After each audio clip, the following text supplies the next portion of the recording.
The noise of Alex's voice cut through the clinking of dishes like a sharp knife. "Alara, bring me some tea now." I paused, my hand in soapy water. "Wait, I'm doing the dishes." "What?" His voice was full of disbelief and impatience. "Stop that and bring me the tea quickly.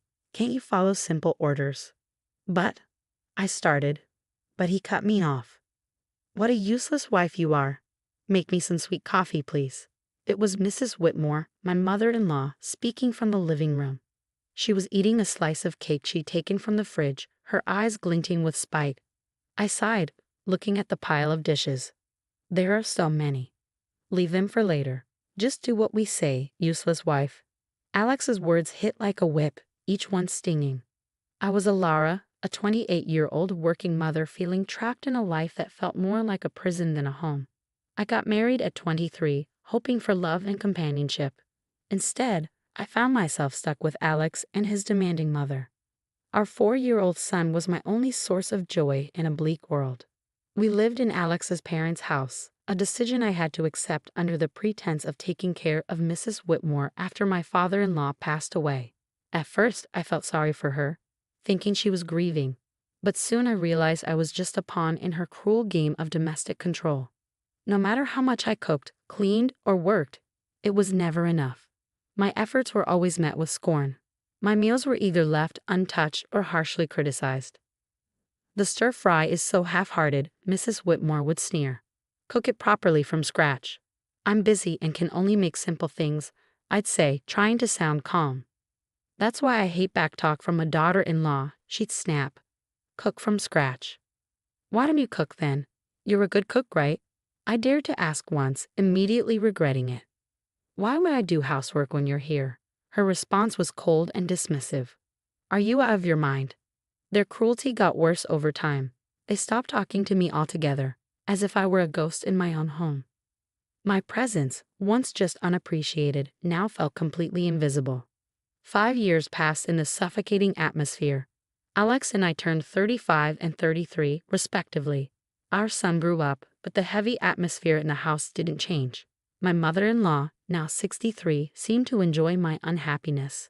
One evening, as I walked home from work, I felt the heavy realization sink in. My life seemed meaningless.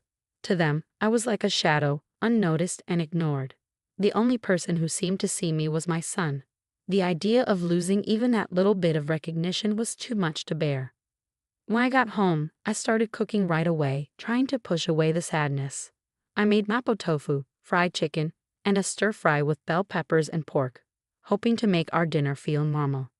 "Bring me the mayo," Alex suddenly commanded, breaking his long silence. "Sure, here you are," I replied, handing him the mayonnaise.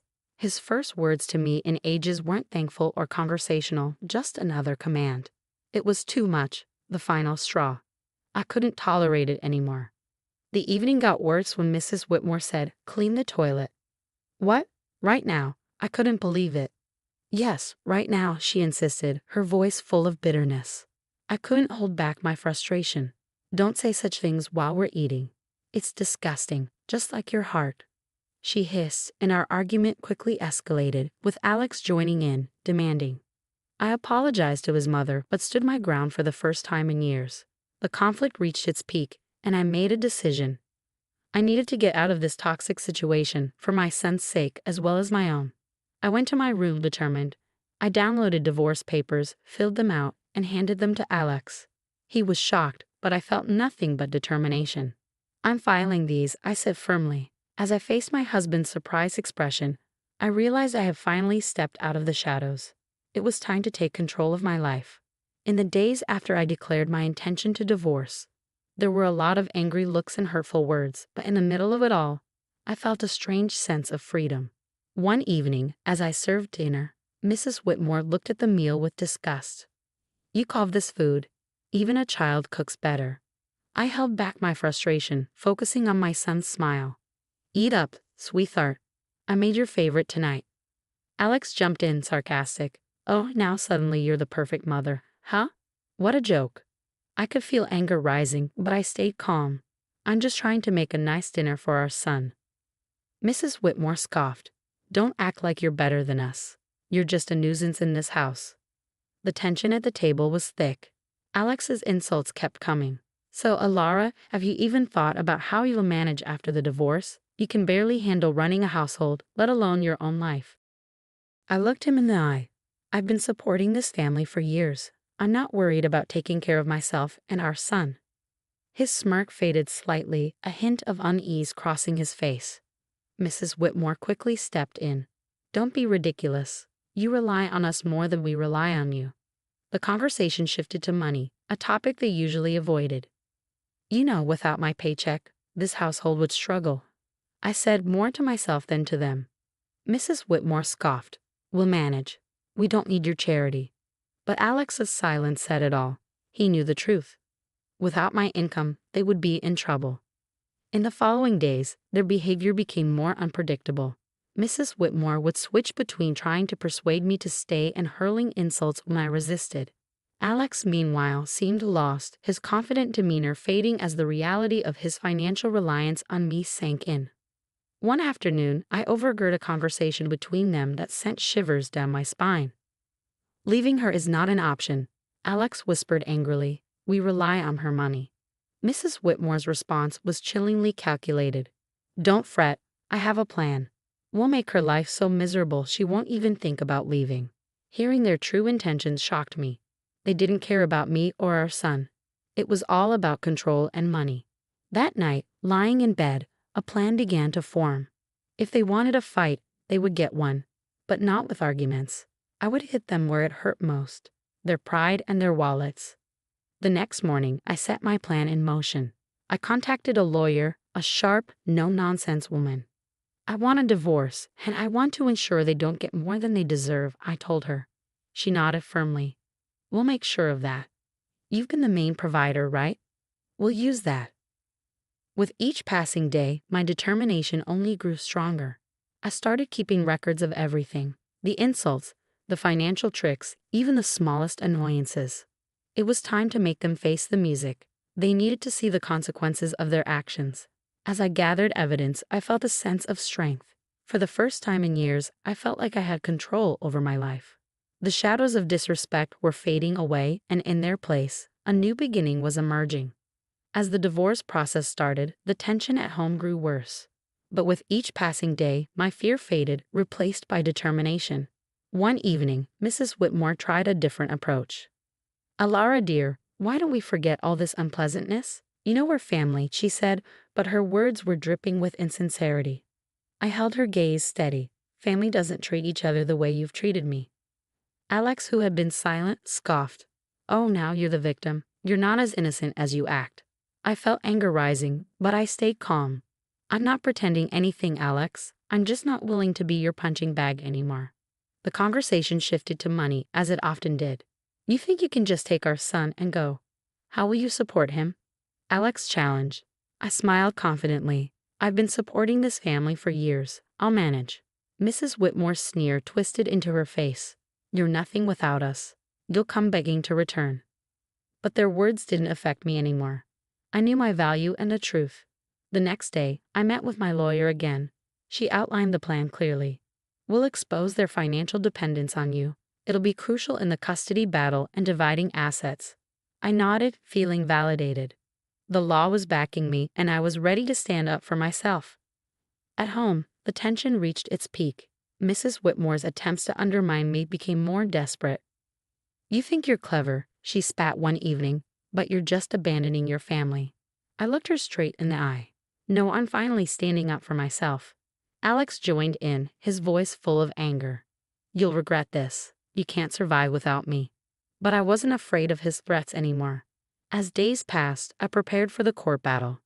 I gathered financial documents, recorded their hurtful words, and collected evidence of their neglect. One afternoon, as I sorted through my papers, my son came to me. Mom, are we going to be okay? His voice was small and uncertain. I pulled him close, feeling a surge of protectiveness. Yes, sweetheart, we're going to be just fine. We're leaving this place and starting a new happy life. Just you and me. His arms tightened around me, and in that moment, I knew I was doing the right thing. I was fighting for my son's future, not just for myself. The day of the court hearing approached, bringing a sense of impending freedom. I was ready to confront Alex and Mrs. Whitmore to put an end to their control and abuse. I was ready to take back my life and give my son the peace and happiness he deserved. It was time for justice, and I was determined to see it through. The day of the court hearing arrived, a day I had been dreading yet eagerly awaiting. Sitting across from Alex and Mrs. Whitmore in the courtroom, I felt a surreal mix of emotions. This was the moment of change. The proceedings began formally. Alex's lawyer painted him as a devoted husband and father, unfairly accused. Mrs. Whitmore portrayed herself as a grieving mother-in-law, mistreated by an ungrateful daughter-in-law. But their act was transparent, their lies obvious. When it was my turn to speak, I spoke clearly, my voice steady. I have been the only one working to support this family for years. My husband's unemployment and his mother's manipulation have caused constant strain. Alex interrupted, pretending to be hurt. Alara, how can you say these things? I turned to him, my gaze firm. Support isn't just words, Alex. It's about actions, and your actions have been selfish and cruel. The judge listened as I presented my evidence. Financial documents, recordings of their verbal abuse, testimonies from neighbors who had witnessed their behavior. The truth was clear. As the evidence piled up, Alex's facade crumbled. Mrs. Whitmore's calm demeanor cracked, revealing her true nature. The courtroom fell silent, tension thick in the air. Then came the bombshell that sealed their fate. My lawyer presented evidence, photographs and documents proving Alex's infidelity and Mrs. Whitmore's affair with a neighbor, Mr. Harwood. The courtroom buzzed as the images were shown, revealing their deceit for all to see. Alex paled, his eyes wide with shock. Mrs. Whitmore's anger twisted her expression, her hands shaking. You violated our privacy, she shrieked, her voice piercing. I met her gaze calmly. No, I exposed the truth, a truth you both tried to hide for too long. The judge called for order, but the damage was done. Their credibility crumbled, their lies laid bare.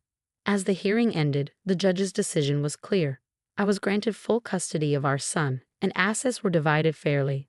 Alex and Mrs. Whitmore were left with nothing but their ruined reputations. Walking out of the courtroom, I felt like a burden had been lifted. The years of manipulation and abuse were finally behind me. I had stood up to them and won. But the best moment was when my son ran into my arms outside, his face beaming with relief. We did it, Mom, he said happily. Yes, we did, I replied, hugging him tightly. We're free now. This is just the beginning for us. As we walked away together, I knew this victory wasn't just for me. It was for anyone who's ever felt small or powerless.